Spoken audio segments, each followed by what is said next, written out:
আসসালামু আলাইকুম। আপনাদের সামনে আমি আসলাম আজকে শনিবার। কোনো অফিসে কোনো মুদিরা নেই, তারপরও আজকে এত কাজ যেটা বলার বাইরে।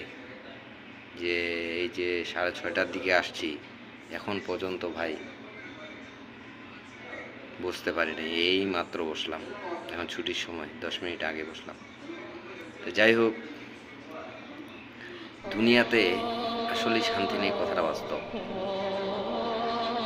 দুনিয়াতেও শান্তি নেই। আমরা বলি যে মরে যাব মরে যাব, তাহলে মরণে কি হতে পারে? এই জন্য বলছে, দুনিয়াতে না শান্তি পেলে মরে যাবেন, কিন্তু কবরে শান্তি না পেলে কোথায় যাবেন?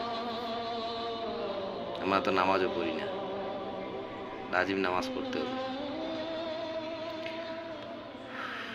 অনেকে বলে মরে গেলে বেঁচে যাবে, বেঁচে যেতাম, মরে গেলে মুক্তি পেতাম, কিন্তু মৃত্যু মানেই তো মৃত্যু নয়।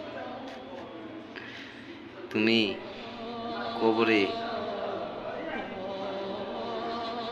কবর দেখেছ, কিন্তু কবরের আযাব দেখোনি।